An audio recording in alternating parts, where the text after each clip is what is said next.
Hello YouTube, it's Alan. It's been a really long time since I last made a video, so I'm sorry about that. I've just been so busy though, and also just not really focused on YouTube and stuff. Um, I'll give you a life update about what I've been busy with after this video. So yeah, I haven't even logged into my YouTube account in months. For like the first time ever. I mean, it feels kind of nice to not feel a need for the whole YouTube trans community like I did in the past, because I feel like I have more peace now, just in my own regular day-to-day life, having transitioned. But at any rate, let me give you an update. So, it is June 2018, and I'm 4 years on T, which is pretty crazy. So there's not really much to tell you because I haven't really had any real physical changes as you would probably expect. So the only changes are just like a little bit more body hair and facial hair over time. Nothing drastic, like I will show you. I still don't really have any chest hair that's visible from any kind of a distance. So yeah, I just do not have the DNA to be furry. I don't think I will ever be furry by any means. I think I can safely say that by this point. And I kind of have my doubts that I will end up with like a beard, like the ability to have a beard that doesn't look weird and patchy. Not sure if that'll happen. But I'm not devastated about that or anything. So, yeah, I feel like, I mean, I do have a little bit more hair. Oh, you can actually kind of see it on video. Wow, okay, yeah, I guess that means I do have more. But from a distance, it doesn't look like much. So I do have a little bit more facial hair, but let's see, this is like maybe 3 days without shaving. So there is more of a shadow than I used to have, but not much. Like in here, there's like nothing. And then on this particular side, it's getting kind of substantial. Like sometimes after a couple days you can kind of see a little bit of a shadow. But that's it. I think part of the issue is that my facial hair is pretty light in color for the most part, and it's just not incredibly like thick in terms of hairs per square inch. So yeah, I don't think it looks good if I grow it out at all. It's like I could like kind of almost have a goatee because I have the most on my upper lip and my chin. But it still looks just kind of thin if I let it go for more than a week and it gets like a little bit long. I just don't like how it looks. And plus I don't want to have a goatee because I feel like I kind of associate goatees with Republicans. So don't want to have that look. No offense to people who have goatees. It's not like purely a Republican thing, but I'm just not super into it. So yeah, I do shave sometimes every other day, but at least now like once every 4 or 5 days for sure. Just because I don't like the sort of like teenager shadow thing, because I'm 35. And then the only other thing physically is just a continuation of what's already been happening, which is receding hairline and thinning hair. There is definitely a difference. This is not something I'm imagining at this point. As I think I've said in a previous video, when I kind of run my fingers through my hair, it's like, yep, that's different. That feels different. That feels thinner for sure. So, my hairline has gone back pretty far. I mean, originally, like pre-T, it was, I don't know exactly. I mean, I probably next year at 5 years on T, I'll do sort of like a picture comparison, but it was like here before T. So that continues to go back. And then, yeah, I mean, that looks pretty thin. It did not look that thin previously. So I'm every time I need to, well, not every time, but like fairly often when I need to go get a haircut, I think like, well, I guess I can hang on for at least a couple more months without doing the buzz cut. So, still hanging on to my hair. And I mean, yeah, I did contemplate, well, like for a second, I contemplated putting on Rogaine or something, but I'm just not going to do that because I'm just not into taking the time and effort to do those kinds of things for my appearance.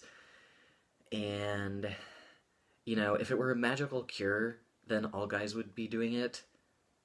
And that's not the case. I think you have to keep doing it for a really long time, if not forever. And it's not worth the hassle. I don't want to fight something that's probably ultimately a losing battle anyway. And I'm not that freaked out about losing my hair in the same way that I was like a couple of years ago. Part of the reason for that is that I've had a bit more time now to get used to the idea, as it has been slowly thinning. So I'm kind of past the initial stage of like, oh my god, I might go bald, to thinking like, well, it's just a normal guy thing. So yeah, that's it. I mean, I'm not happy about it, and I hope that it does not go, I hope that my hair does not go away for quite a while longer, but I'm not, I don't have anxiety about it or anything. So, it is what it is. And, yeah, those are pretty much all the changes.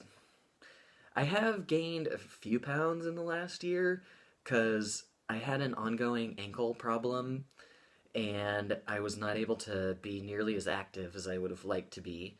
Plus, I speculate that maybe the initial effects of testosterone in terms of like revving my metabolism have probably kind of leveled out.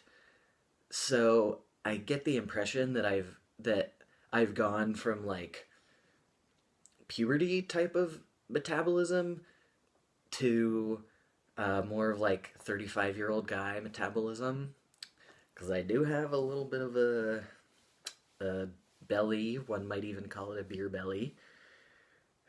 It's not really that much, but compared to how I'm used to being, I notice it and I'm not too happy about it.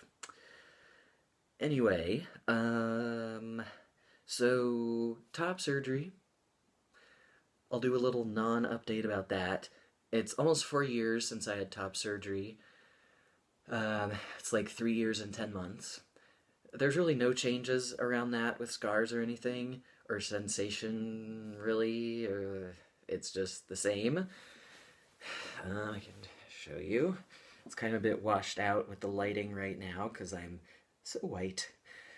But no changes. I guess I may have mentioned I am getting like a little bit more chest hair. It's like I can feel it a little bit when I touch it. But obviously you can't really see it. And the only other thing regarding, just like the physical transition stuff is that sometimes I do have some lower dysphoria, and it kind of comes and goes. Sometimes I don't really think that much about it, but then other times I do kind of dwell on it a bit, because I haven't had lower surgery, and I don't have any plans to do it. But sometimes I just get kind of down about it, and I think, well, is there anything I can do? Like, is there any way I can pack in a way that feels good to me? Because I'm just not into the packers that are for sale. I mean, I certainly haven't tried all of them by any means, but it's like they just end up feeling so bulky, and then the the texture, like the squishiness, just tends to not be right. And then if you're sitting in certain ways, I feel like it can look weird, and I just get self-conscious, and so I'm not into packing. And yeah, and it's not like that would solve all my problems anyway. So lately I've been feeling a little preoccupied about it and a little down about it. Um, but at this point in time, at any rate, I just don't feel like I could face the ordeal of surgery, because it seems like pretty much everybody has complications with lower surgery, no matter what kind you get. And that just sounds so exhausting. Not to mention the money. Even if insurance does pay for most of it, it would still be a significant amount of money, more than I'm able to spend right now. And but yeah, just the risk of complications and just the how much of a huge ordeal that would be. I'm just not up for that at this point in time. Um, yeah. So we'll see. Um, well, I guess I could actually say a quick bit about mental types of stuff related to transition. There's not really much to say because nothing has really changed, uh, like mentally, in the recent past. But something that I don't think I had mentioned in past videos is that for most of the time that I've been on T, for, I don't know, maybe the last 3 years, plus or minus, just most of the time on T, I've had a bit more trouble with word finding when I'm speaking than pre-T. This is not something that seems to be getting worse. It doesn't seem particularly bad. It's just enough for me to notice it. When I'm speaking, in really any kind of situation, I'll want to say something, and then there's this word, um, like, not a common word, I don't forget common words, but a particular, like, vocabulary word that would express what I'm thinking so well, and it doesn't come to me right away. And sometimes it'll come to me after a moment, and sometimes it won't. Um, so that seems to be correlated with the timing of when I've been on T, and it's just weird. It does kind of suck sometimes, but it's nothing major. So if anybody has happened to have experienced that, I'd be really interested to hear about it, because I haven't heard anybody else mention that. Another sort of mental thing is, it's not really remarkable, it's just that I've continued to have much less anxiety now than I did pre-T. And yeah, there's all kinds of life circumstances that could be attributed to, because I do feel good about my life right now in general. But yeah, there's less anxiety, so that's really nice. So that's pretty much it for 4 years on T. Let me know if you have any questions or wondering about anything, and we'll see if I can manage to log in sometime soon and respond to comments. I want to respond to comments, it's just other things kind of take over my time sometimes. Anyway, well, thank you for watching. See you later.